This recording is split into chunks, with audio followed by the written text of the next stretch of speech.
ओम बागेश्वराय नमः। मैं रिंकू देवी अच्छा ज़िंदगी में बोल रही हूँ। देखिए, नवरात्रि आने वाला है। नवरात्रि में दुर्गा माँ को कलश कैसे रखेंगे, उनको आकृति या फोटो कैसे रखेंगे, तस्वीर, उसके बाद उनका चौकी को कैसे सजाएंगे, ये सब मैं आपको वीडियो दे रही हूँ। तो देखिए, माँ दुर्गा का चित्र या फोटो कभी भी सोम रूप का लाना चाहिए, शांति वाला लाना चाहिए। कभी भी माँ का गुस्सा वाला माँ को उन फोटो कभी नहीं लाना चाहिए। उसके बाद में आपको बता दे रही हूँ कि दुर्गा माँ को 8 भुजाएं वाला उनको फोटो लाना चाहिए कि जो उनका 8 भुजा होता है उसमें अस्त्र शस्त्र हो, वैसे भुजा वाला फोटो लाना चाहिए। तो घर में सुख शांति होता है, धन का बढ़ोतरी होता है, कभी भी कमी नहीं होता है कुछ का, ये सब होता है। इसीलिए फ़ोटो ऐसे लाना चाहिए। उसके बाद में आपको बता दे रही हूँ कि दुर्गा माँ को ललाट पर या लीलार पर चंद्रमा का चित्र होना चाहिए, चिन्ह होना चाहिए। वैसे वाला दुर्गा माँ को फोटो लाने से शुभ मिलता है, शुभ होता है।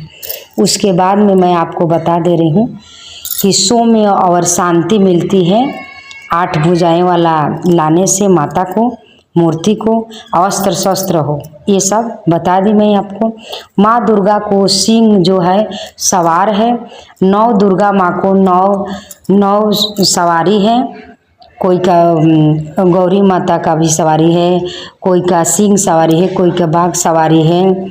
हर 9 माता का हर सवारी होते हैं। तो दुर्गा माँ का जो सिंह का सवारी होते हैं उनको मुंह खुला होना नहीं चाहिए, नहीं तो रद्र रूप हो जाएगा, अनर्थ हो जाएगा। कभी भी उनका मुंह खुला हुआ नहीं लाना चाहिए, बंद लाना चाहिए। जो कि माँ सिंहासन पर बैठे रहती है, चाहे सिंह पर सवार रहती है, वैसे फोटो सिंह का मुंह बंद वाला लाना चाहिए, तो शुभ माना जाता है। घर में मूर्ति कभी भी पुरानी वाली है तो कोई बात नहीं, नया वाला ना खरीदे, या तो 3 मूर्ति भी ना रखे, जैसे कि चांदी का हो गया, पीतल का हो गया, उसके बाद में ऐसे फोटो हो गया। ये 3 मूर्तियाँ कभी भी नहीं रखना चाहिए, अनर्थ हो जाता है।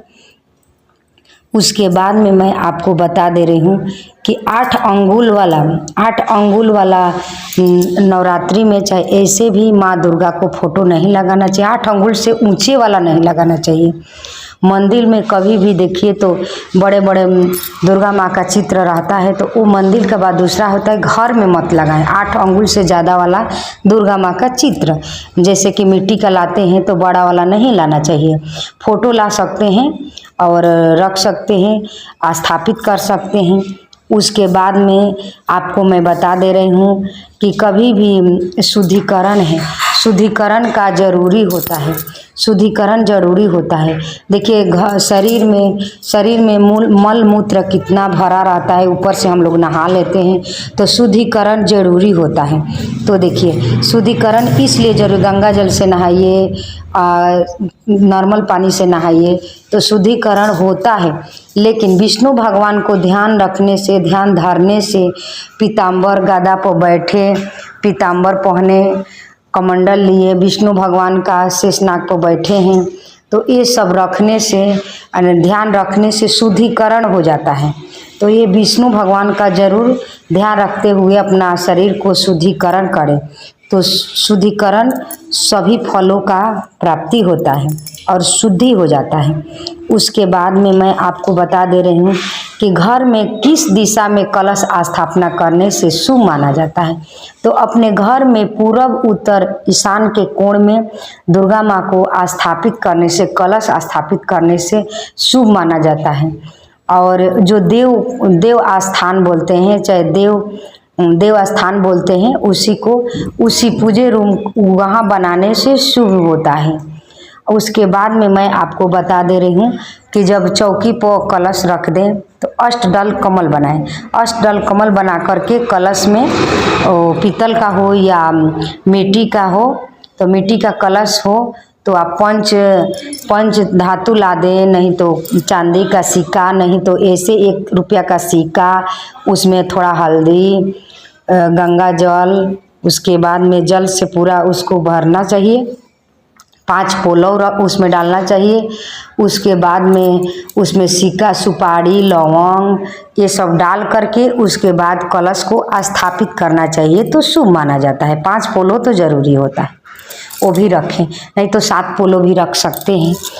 उसके बाद में माँ दुर्गा को फोटो लगाएं, चुंदी चढ़ाएं, ये सब हो गया। उसके नीचे आपको ज्वार लगाना चाहिए। ज्वार लगाकर मिट्टी हो सके तो मिट्टी, नहीं तो रेता मिलता है उसको लगा करके ज्वार भी लगा सकते हैं।